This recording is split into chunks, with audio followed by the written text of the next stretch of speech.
Vamos a ver, como ya hemos visto prácticamente todo el temario, ahora vamos a ver, a modo de preguntas, para acostumbrarnos a la forma de las preguntas.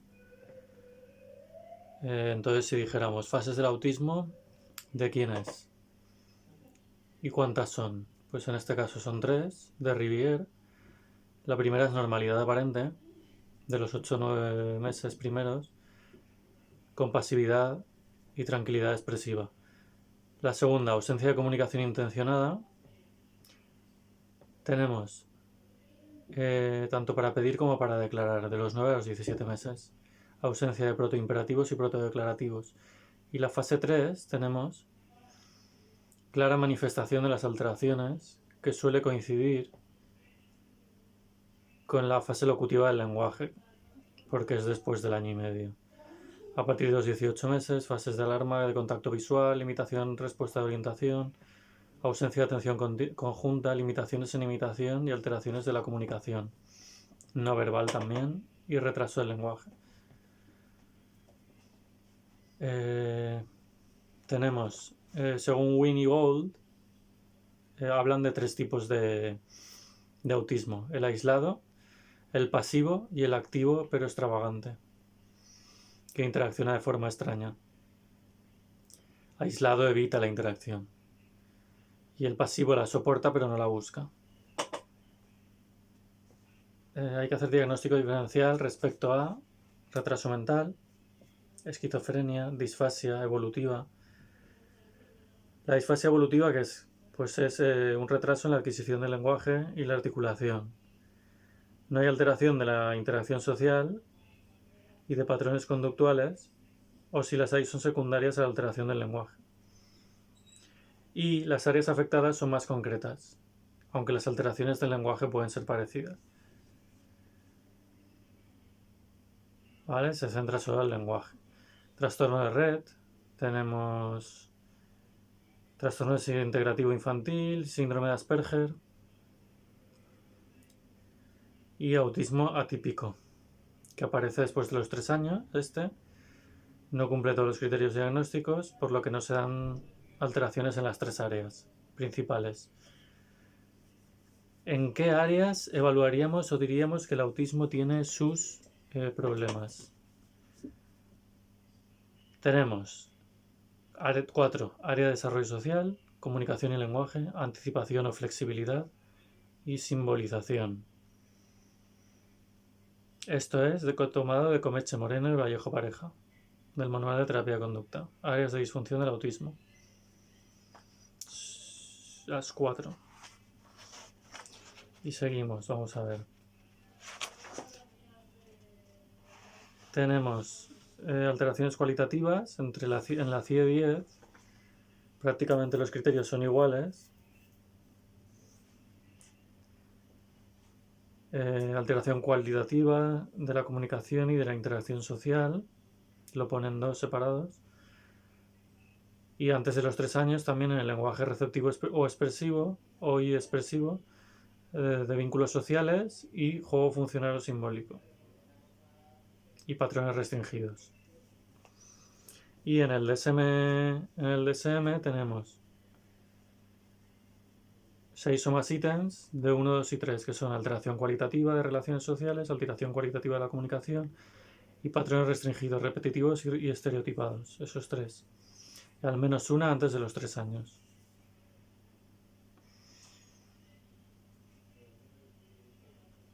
Y dentro de la cualitativa de relaciones sociales, que es el 1, tenemos incapacidad para desarrollarlas, déficit en comunicación no verbal, ausencia de tendencia espontánea para la relación y falta de reciprocidad social o emocional.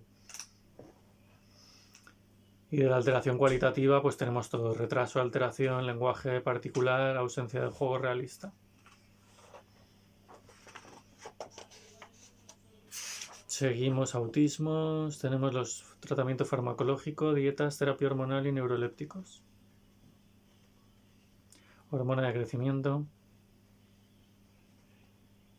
Algunos rasgos no nucleares del trastorno son los que pueden mejorar.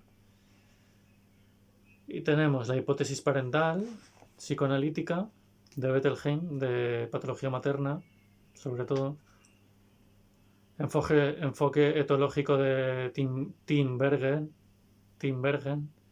estilo de crianza de los padres, que produce un estado básico de motivacional de activación. La hipótesis cognitiva de Baron Cohen Leslie Fried, del 85, con problemas de socialización por la incapacidad de la teoría de la mente, o de metarepresentación, o ceguera mental también se llama. Además hay alteraciones básicas prelingüísticas, o en la capacidad de interpretar las expresiones afectivas.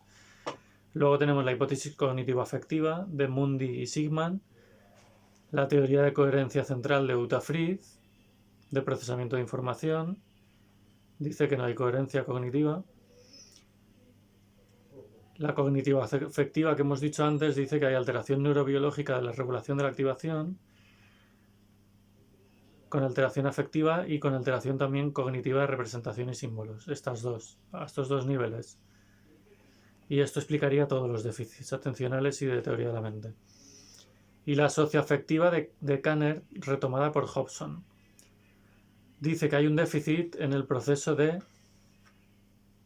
vinculación afectiva en las primeras fases, que lleva a una alteración de la comunicación después, con una empatía no inferencial, con 4 axiomas. La interacción de la emoción, todas las relaciones personales son necesarias para la teoría de la mente, y luego carencia de participación en la experiencia social con estas consecuencias de fallo relativo en reconocer los sentimientos de los demás y pensamientos, y severa alteración en abstraer, sentir y pensar simbólicamente. Por lo tanto, también lo pone secundario lo afectivo y lo social. Y luego tenemos el diagnóstico diferencial, explica un poco eso. En el trastorno de Asperger tenemos, por supuesto, la cualitativa de la interacción social y la del comportamiento. No habría retraso mental ni del lenguaje. Del comportamiento restrictivo, repetitivo y estereotipado. Deterioro significativo de la actividad social, pero no del desarrollo cognitivo. Ausencia de tendencia espontánea también. De las relaciones, de reciprocidad social, eso es igual. Y comportamientos no verbales, del contacto ocular, etc. Eso es todo igual. Y preocupaciones absorbentes y rutinas, rituales, manierismos, preocupación por objetos, etc. Todo eso es igual.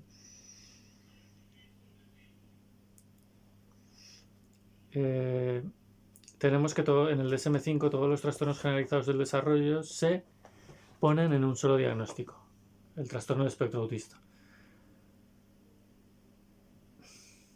Y tenemos los pacientes con deficiencias notables de la comunicación social pueden ser evaluados en un trastorno de comunicación social pragmática, porque no tienen problemas en otros síntomas del autismo.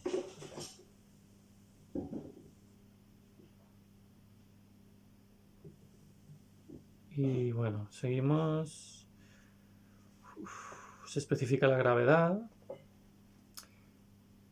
según los deterioros de comunicación social y comportamientos restrictivos.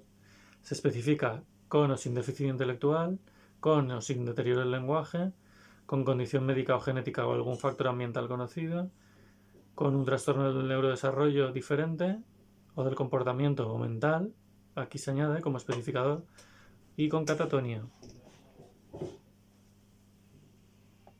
Se pone gravedad actual del criterio A y del criterio B. Curioso, ¿eh?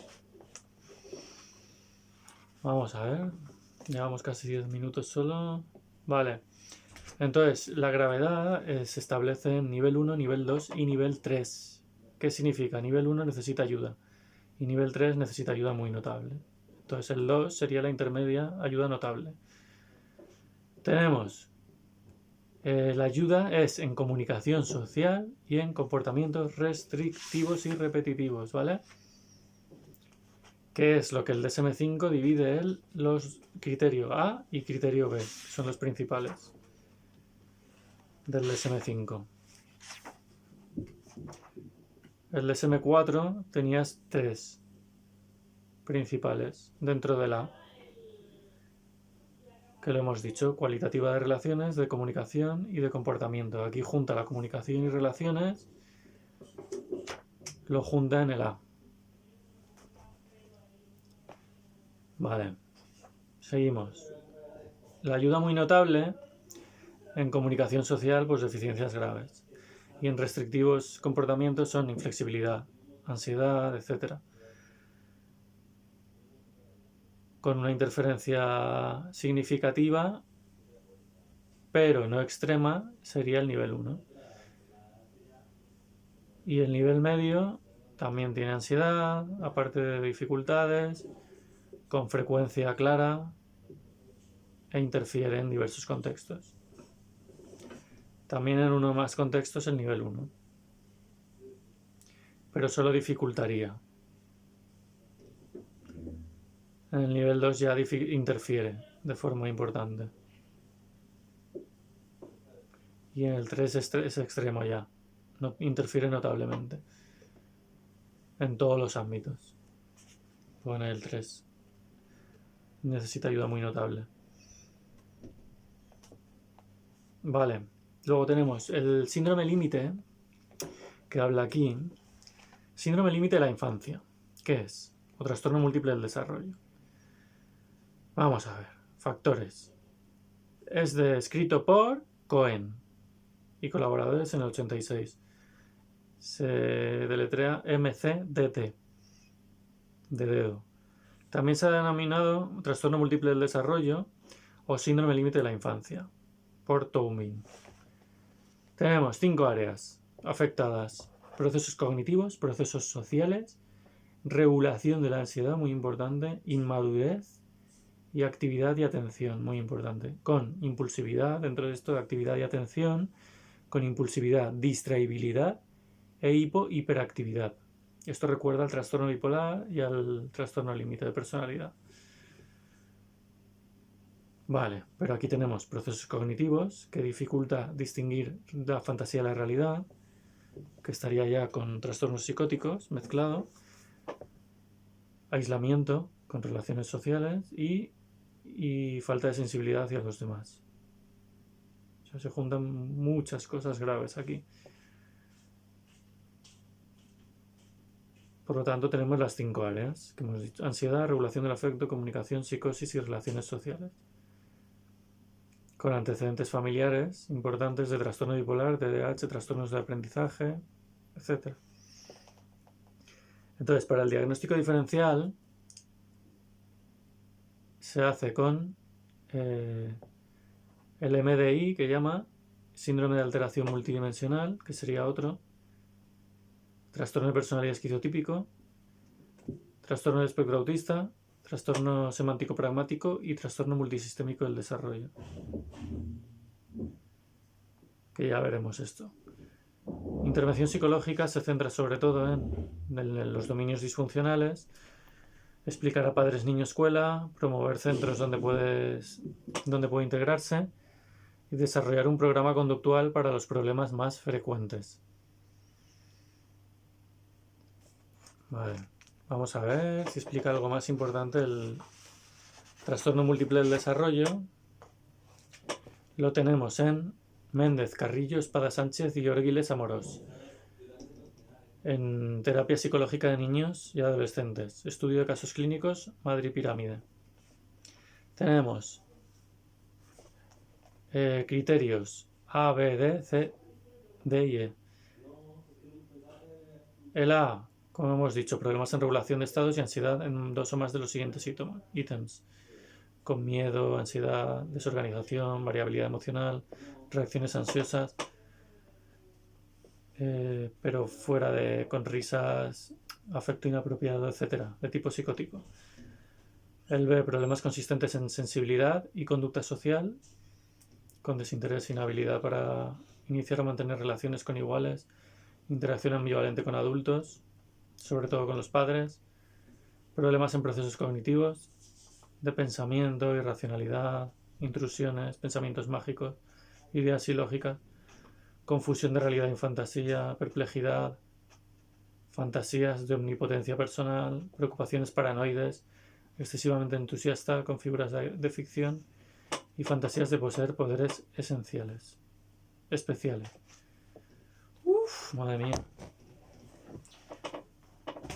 Vale, aquí no pone que esté en el DSM, sino que ha sido descrito por los autores, como hemos dicho. Y luego pasaríamos a trastornos de comunicación. Tenemos el mixto, receptivo expresivo y el expresivo. Y tenemos el tartamudeo, que es de la fluidez, trastorno de la fluidez, y tenemos el trastorno de la comunicación social pragmática, que es nuevo respecto a los códigos anteriores.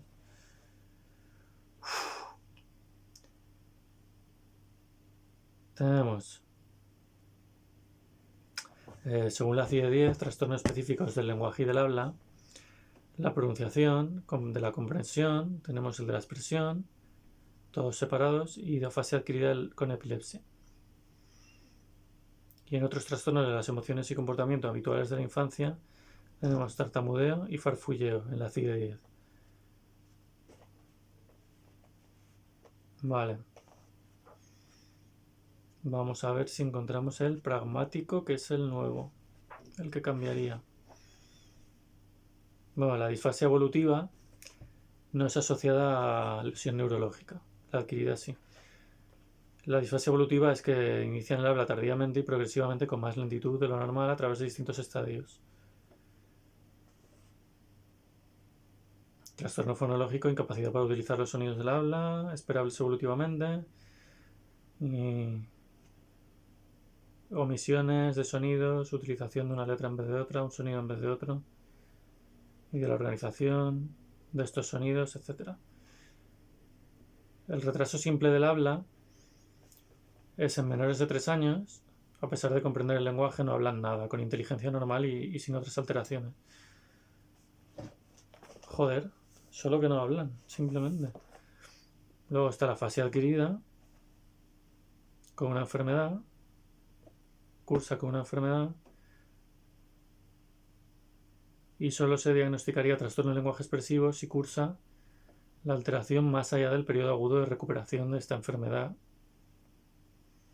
primaria, ¿no?, que causa el problema secundario. Mutismo selectivo, trastorno de la expresión escrita, trastorno autista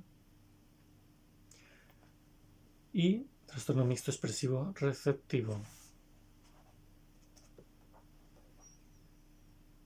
Trastorno de la fluidez, ya lo hemos dicho, con bloqueos, circunloquios, palabras producidas con exceso de tensión, repetición de palabras completas, monosilábicas, sonidos, sílabas, prolongación del sonido, palabras fragmentadas.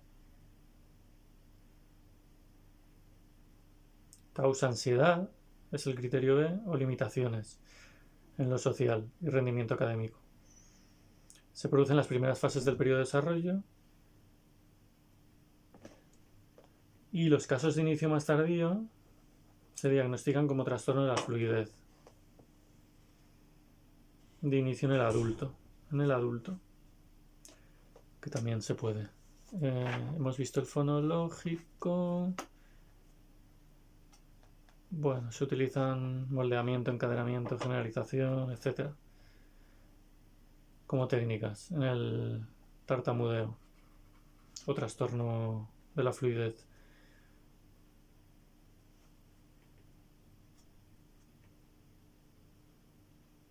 Y a ver, el pragmático, ¿lo tenemos? Sí.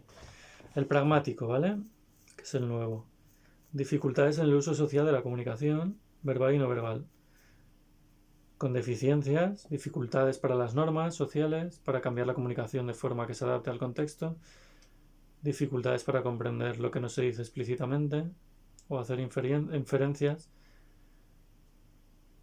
y significados no literales o ambiguos. Cuesta esto. Tenemos también deficiencias, participación social, logros académicos, o sea que interfiere con limitaciones en estos ámbitos. Comienzan las primeras fases de desarrollo, pero puede no manifestarse hasta que las competencias sean necesarias, claro. Entonces la capacidad, o sea, se supera la capacidad por las competencias necesarias. Entonces es cuando se ve el trastorno. No se puede atribuir a otra causa médica, neurológica, etcétera, ni a autismo, ni a discapacidad intelectual, ni a retraso global del desarrollo, ni a otro trastorno mental. Tenemos clasificaciones de las disfemias.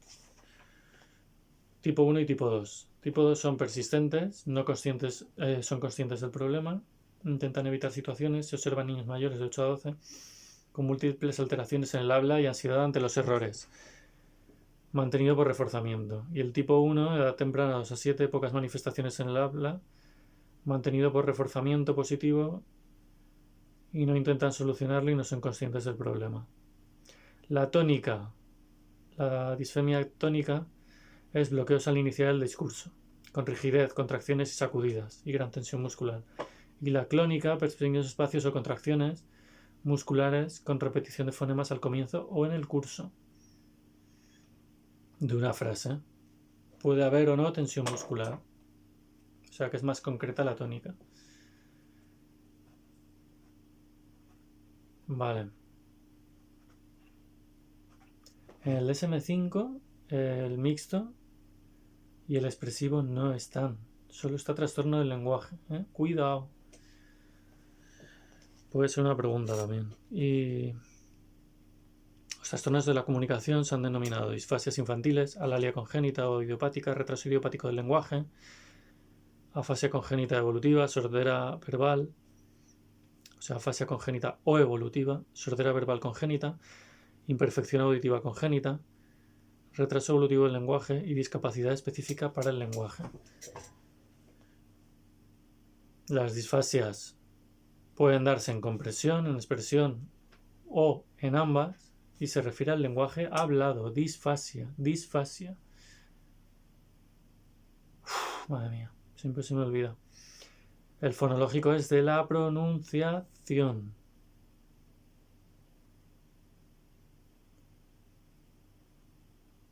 En otros aspectos el lenguaje es totalmente normal, trastorno fonológico.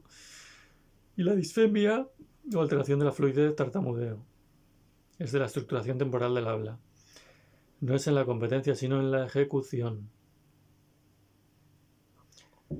Ahora veríamos los trastornos del aprendizaje. Tenemos están trastornos del neurodesarrollo también. Y los cambios del DSM-5 principales se unifican en trastorno específico del aprendizaje. Los 3 que había. Y se especifica con especificadores, con dificultades en la lectura, dificultades para expresión escrita y dificultad matemática o discalculia. La dificultad en la lectura sería la dislexia, como término alternativo general, para reconocer palabras de forma precisa o fluida y deletrear, y poca capacidad ortográfica. Si se utiliza la dislexia, también es importante, es el término este, es importante especificar cualquier adicional dificultad presente, como dificultades de comprensión de la lectura o del razonamiento matemático. Y el criterio temporal son 6 meses y un especificador de gravedad de la alteración del aprendizaje, la gravedad. Y en la CIE-10 tenemos trastornos del desarrollo psicológico. Tenemos trastornos del desarrollo del aprendizaje escolar. Aquí hay un montón. En la CIE-10 especifica todo. Lectura, ortografía, cálculo, aprendizaje escolar. Otros trastornos como la disgrafia, expresión escrita. Y sin especificación. Madre mía. Y vale. Las dislexias adquiridas o alexias frente a dislexias evolutivas. Tenemos alexia pura, con ceguera pura de las palabras, o alexia con agrafia, el lenguaje escrito. Afecta a la lectura y a la escritura. Y anomia, apraxia y dificultades de denominación. Esto en la alexia con agrafia. En el lóbulo parietal superior está afectado y las vías de acceso a los lóbulos temporales y occipitales. Alexia con afasia sería otro. Con lenguaje oral al afectado aparte de la lectura. Y alexia pura, dificultad en reconocer sílabas, palabras, letras, no son capaces de decodificar su significado. Relacionada con lesiones del lóbulo occipital izquierdo, uncus y lóbulo parietal inferior. Tenemos neuropsicología en este caso, es importante. Tenemos dislexia perceptivo-visual, superficial o deseidética y dislexia auditivo-lingüística, fonológica o disfonética. La primera más frecuente en niños de menor edad, de 7 a 8 años, visoperceptiva más que lingüística. Dificultades en procesamiento cognitivo-visual, para visualizar correctamente los grafemas, las letras no son reconocidas como tales, etc., como gestals. Y en la segunda dislexia es la auditiva, para discriminar auditivamente, memoria auditiva, y se produce dislalias, errores en la articulación, fluidez verbal escasa, comprensión verbal escasa, más frecuente en niños de 10 a 12 años, con dificultades de procesamiento auditivo-visual. No puede hacer audibles cognitivamente los grafemas del modo adecuado. Falla en la asociación fonema-grafema. Y para los estímulos verbales secuencialmente. Y luego está la dislexia mixta, profunda o aléxica.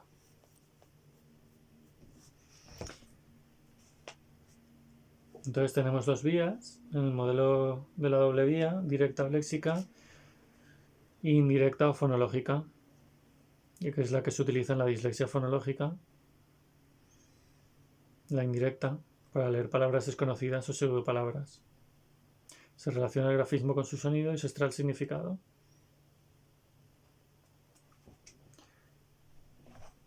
Es el segundo tipo de dislexia que hemos dicho, la auditivo-lingüística, fonológica o disfonética. Y la primera es la dislexia superficial o la profunda. En este caso, si se ve alterada y no se pueden leer palabras irregulares, es la superficial.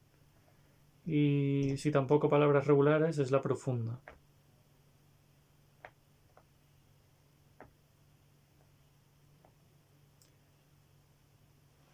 Porque la vía directa o léxica se utiliza para palabras conocidas, tanto regulares como irregulares.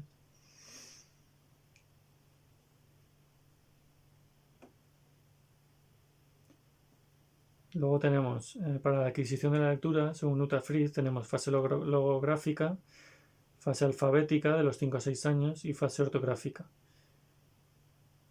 El fonema, grafema, grafema, fonema se pasa en la alfabética y se dividen las palabras en fonemas y después se vuelven a formar las palabras. Luego la sintaxis, etc., en la ortográfica de los 7 a 8 años. Y en la primera se produce de forma global, se reconocen palabras familiares y la fonología se tiene en cuenta después de reconocer cada palabra. Pero no los sonidos de cada letra todavía, sino los grafemas de forma global.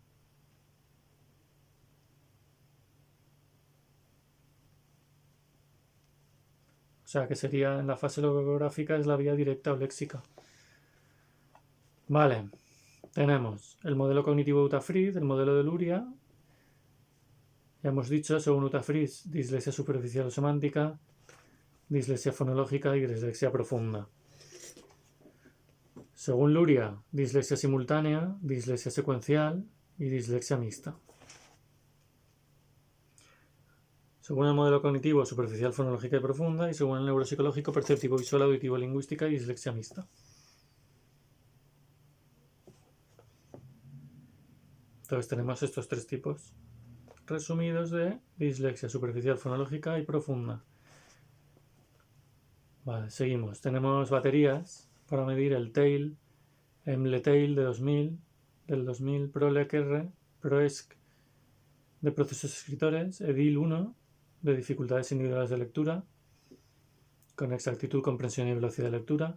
ECL, de la comprensión lectora también, de primero a quinto, de primaria.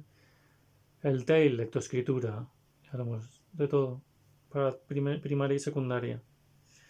PROLEC, lectura. Evalúa letras, palabras, pseudopalabras, sintaxis y semántica. El PROESC, ya lo hemos dicho, proceso de escritura. Vale, seguimos.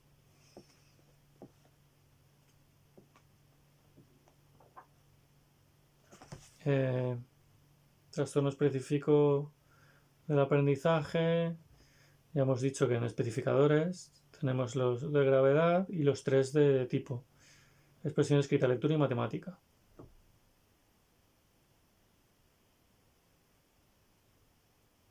Entonces se requiere durante al menos 6 meses al menos uno de estos 6 síntomas del criterio A. Está razonamiento numérico, matemático, expresión escrita, ortográfica, dificultad de comprender el significado de lo que lee y palabras imprecisa o lenta. Con uno solo ya habría un tipo. Podría haber ya un tipo de trastorno específico del aprendizaje.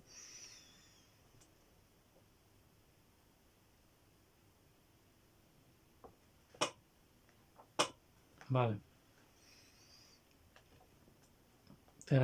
Luego vienen trastornos motores. Tenemos el de la coordinación, movimientos estereotipados y el de la Tourette, tics motores vocales o persistente, tics transitorio y tics especificado y no especificado. Vale, el de la coordinación empiezan las primeras fases del desarrollo. Nos explica mejor por discapacidad intelectual, deterioros visuales, y no se puede atribuir a una afección neurológica que altera el movimiento. Cuidado, parálisis cerebral, distrofia muscular, trastorno degenerativo, etc. El déficit de actividades motoras interfiere y el criterio está muy por debajo de la edad cronológica del individuo. Con torpeza, con los objetos, por ejemplo, lentitud, imprecisión en realización de habilidades motoras, etc. Luego tenemos movimientos estereotipados. Repetitivo, aparentemente guiado y sin objetivo. Golpearse la cabeza, agitar las manos, mecer el cuerpo, golpearse el cuerpo, morderse. Se puede especificar con comportamiento autolesivo o sin comportamiento autolesivo. Y especificar si asociado a un trastorno neurológico, médico, genético, discapacidad intelectual, un síndrome, exposición al alcohol. Especificar gravedad, leve, moderado o grave. Si los síntomas desaparecen, si los síntomas requieren protección, moderado, y grave si necesita vigilancia continua para prevenir lesiones graves. En el DSM-4 teníamos 4 semanas mínimo y aquí no dice nada. Qué raro. No dice cuánto tiempo. Dice, se diagnostica con retraso mental si las estereotipas son muy graves para requerir un diagnóstico específico y un tratamiento específico. Diferencia con el TOC, diferencia con tics complejos, porque los tics tienen un carácter más involuntario y no rítmico.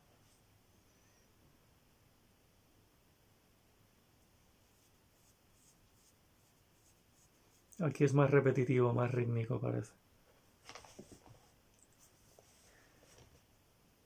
Automutilación también es diferente, es premeditado y tiene un significado.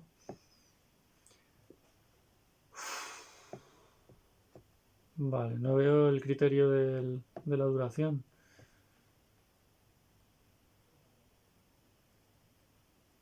Bueno, ya veremos. Trastorno de tics. Tenemos dentro del trastorno de tics, tenemos el de la Tourette, tics motores vocales persistente, que es crónico, antes de los 18. Nunca se ha cumplido el GIS de la Tourette.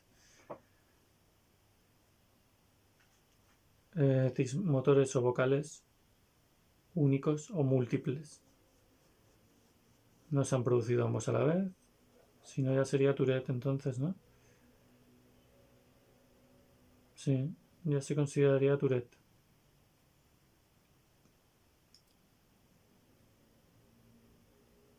Dice frecuencia más de un año.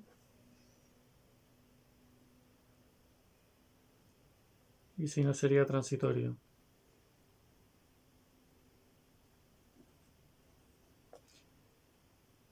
Vale.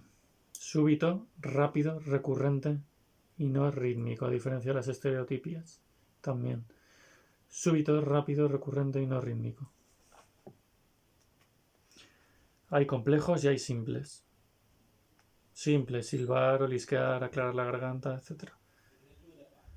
Cuando se trata del habla es siempre complejos.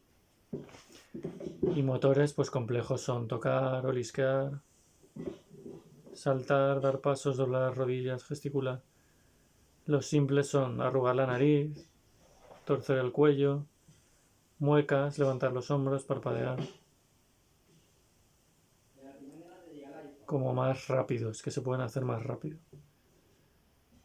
Y no tienen un objetivo. Los complejos sí que parece que tengan un poco de objetivo. Y luego ya vendría alteraciones neurológicas, etcétera. Joder. Cago en 10. Ya hay gente que diferencian los trastornos psicológicos, los tics psicológicos y los orgánicos. Como la Corea de Huntington, que desaparecen durante el sueño, pues lo típico. Reproducibles a voluntad, los psicológicos en este caso. Inhibirse voluntariamente, no existe modificación de los reflejos.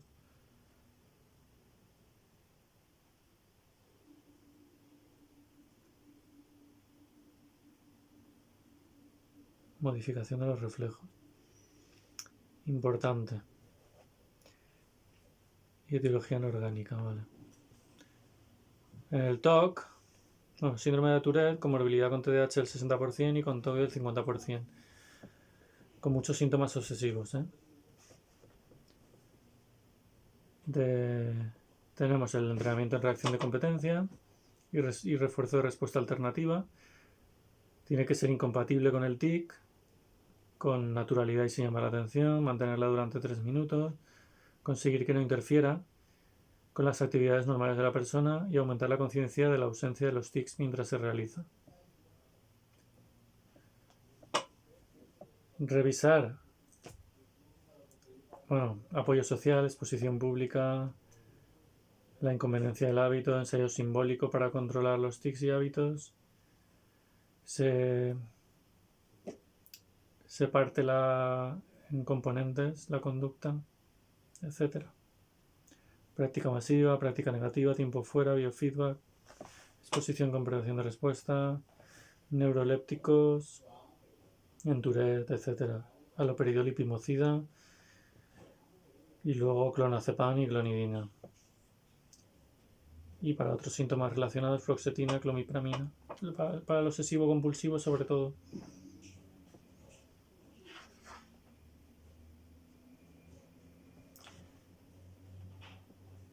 Tenemos modelos conductuales, modelo operante, modelo respondiente, Hull, Skinner, etc.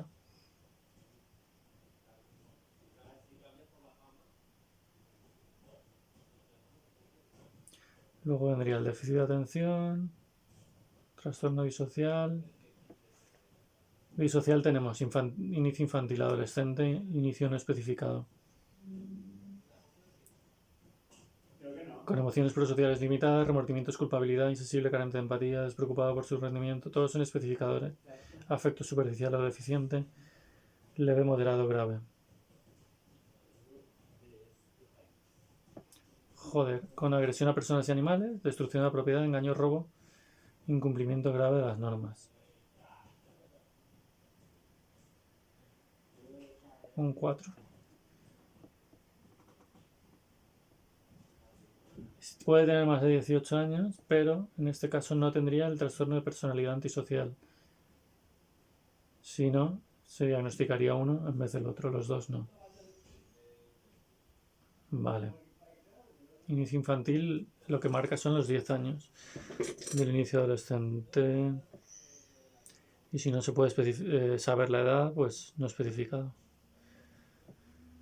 Tenemos teoría de la coacción de Patterson en estos trastornos de conducta, la trampa de reforzamiento negativo y la aceleración del castigo dentro de la teoría de la coacción de Patterson.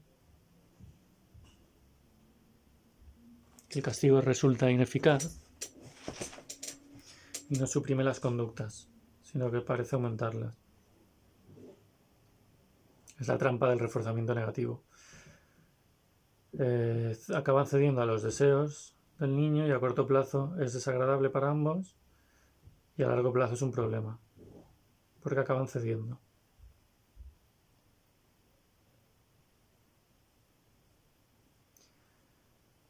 No hay bastante supervisión, disciplina punitiva no funciona. Órdenes alfa son motoras y factibles y órdenes beta son vagas. Las alfa son las buenas.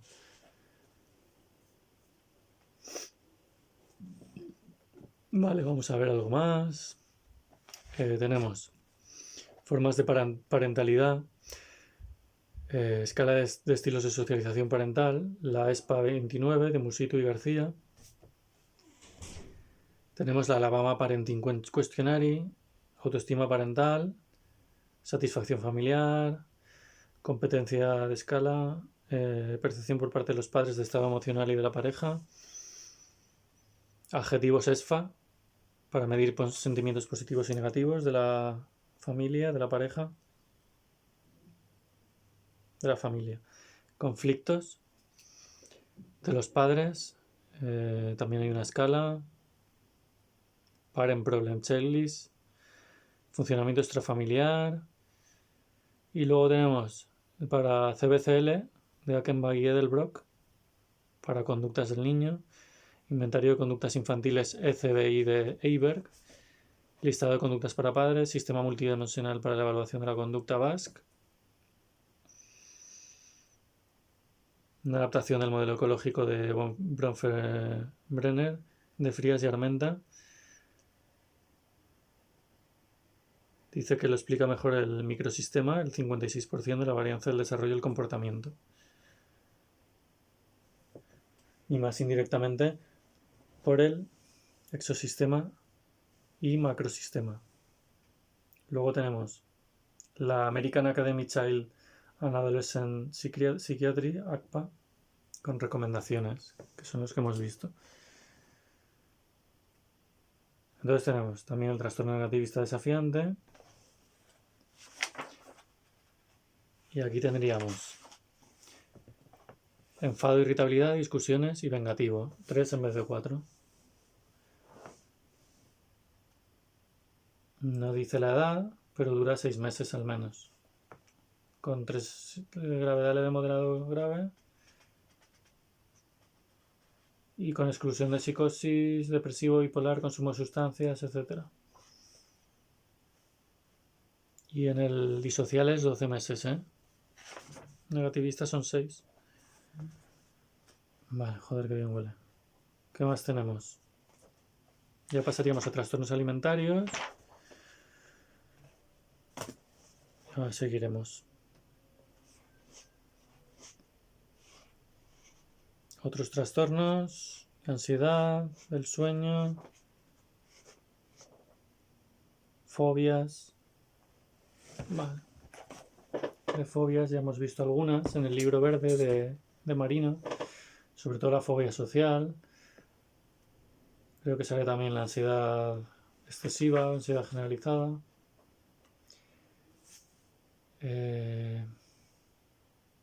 Tenemos escalas de obsesiones compulsiones para niños de Yale Brown. El de Layton también, Lloyd CV, de Maudsley, Mozzi, de Padua.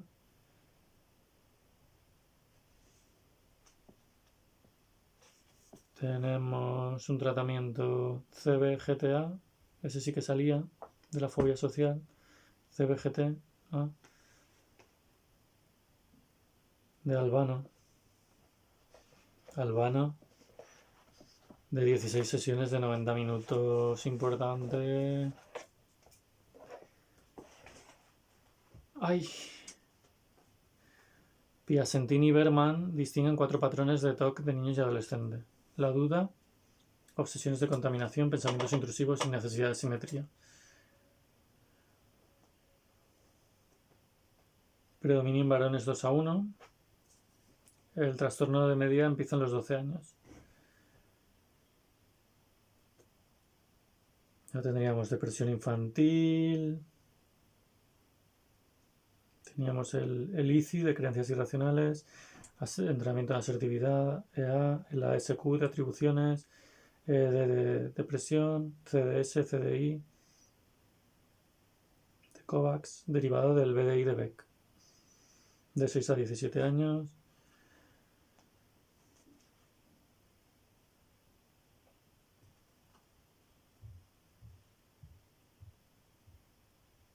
Dice que para diferenciar del duelo, si supera los 2 meses una pérdida, con interferencias, con una gran interferencia se puede considerar un cuadro depresivo.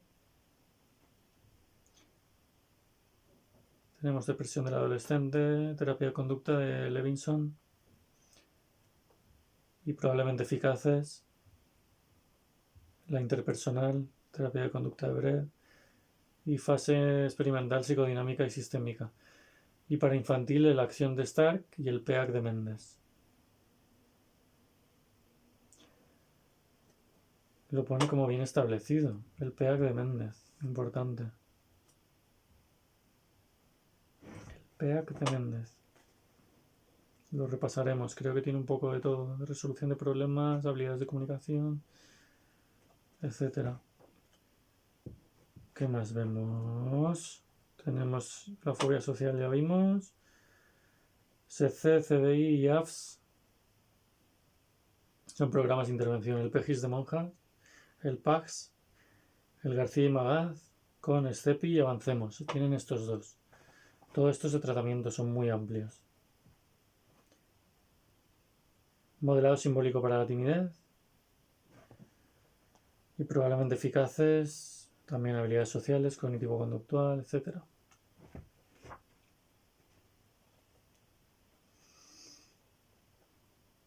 Ay, ¿qué más?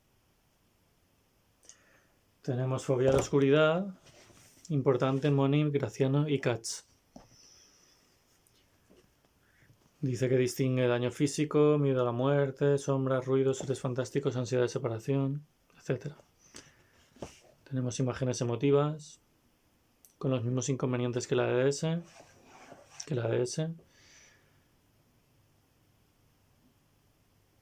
No está claro si se discrimina la realidad y la fantasía para trasladar situaciones reales. Se usa en oncología pediátrica y parece muy útil para el estrés y miedos en niños con problemas médicos. De Lazarus y Abramovich utiliza la inhibición recíproca.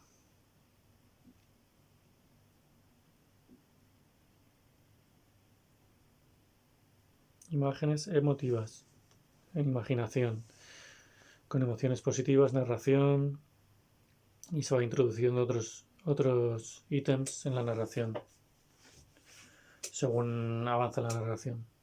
Se introducen otros ítems ansiógenos.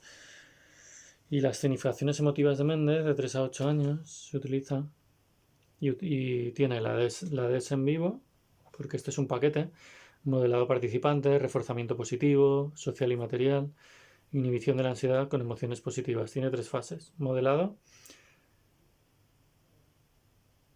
Tiene 3 fases que están aquí, de preparación, aplicación y consolidación.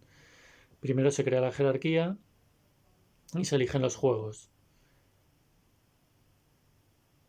Si pueden utilizarse dibujos animados de moda, mejor. Luego se aplica con sesiones de 30 minutos, se explica la sesión, se involucra al niño en el juego y que aprenda lo que tiene que hacer y se le ordena que realice el primer ítem cuando está involucrado en el juego. En esto se parece mucho a las imaginaciones emotivas, pero el otro utiliza la narración y este el juego. Se repite tantas veces como sea necesario hasta que el niño realiza la conducta observada. Si es necesario, con la ayuda del terapeuta, y se refuerza la ejecución. O sea, se repite el ítem. Cada ítem debe ser realizado 2 veces. Sin ansiedad para pasar a la siguiente. La sesión se finaliza con una situación que ha sido superada sin demostrar ansiedad. Se evalúan algunas sesiones adicionales, se efectúan, de las situaciones que resultaron más difíciles de superar, para garantizar el mantenimiento, la consolidación. Vale, bueno, seguiremos. Por supuesto tenemos MDR